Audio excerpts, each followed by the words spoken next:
Hi, Cardinals. I'm going to read the book, I Love You, the Purplest.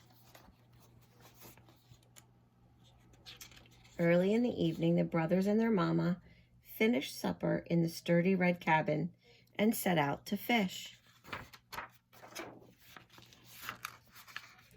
The lake slowed its thrashing to a soft, even beat.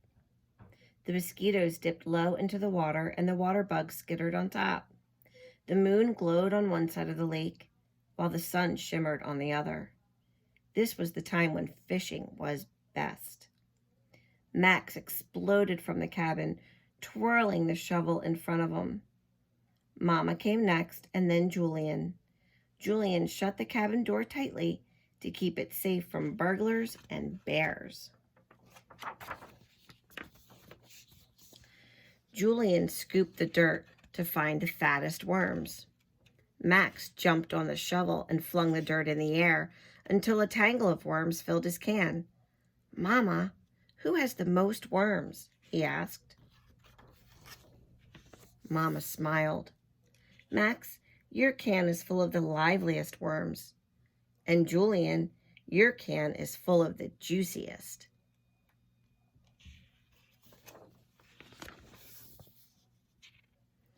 Max, Julian, and Mama stepped into the small wooden boat. Julian took one oar and Max took the other. Julian planted his blue boots wide and took deep, even strokes. Max braced his red boots against the ribs of the boat and stroked quickly through the water. The brothers' faces were hot, and they gulped at the air. Julian gasped, "Mama, who's the best rower?" Mama's eyes grew soft. "Why, Julian, you took the deepest strokes, and Max, your strokes were fastest." The three fished until the stars sprinkled in the sky, and the water turned dark as night. In the end, Mama caught one fish, Julian caught one fish, and Max caught 3. "I'm the best fisherman," cried Max, hoisting his fish into the air. Julian pushed his hat brim low on his face. 3 fish? What a bountiful fisherman you are," said Mama. "And Julian, you're the cleverest. Your fish hid in the weeds, but you waited. When your bobber jerked in the water, you kept your pole high and you reeled in a fine, fat fish." When the fishing and baths and stories were done, Mama tucked the brothers into bed. Julian slept in the top bunk, and she reached up to kiss him goodnight.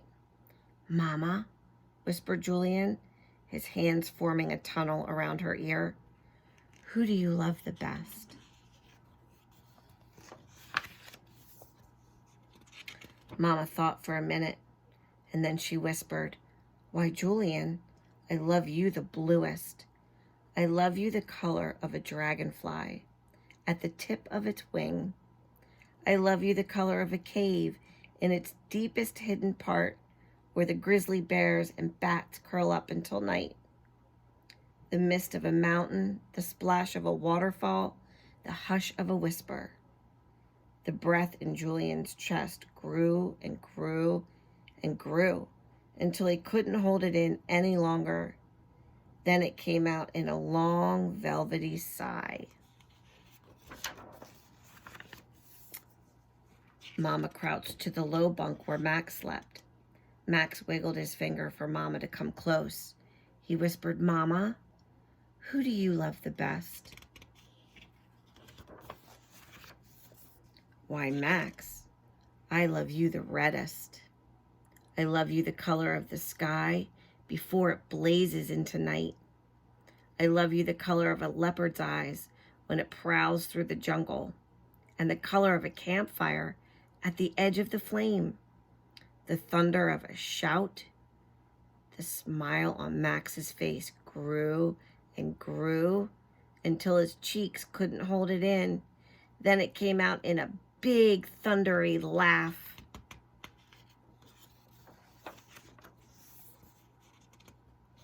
Later in the evening, the brothers and their mama slept. One in the top bunk, glowing like the evening moon. One in the bottom bunk, shimmering like the evening sun. And Mama in the big bed, dreaming of the boys she loved best. The end. I hope you liked it.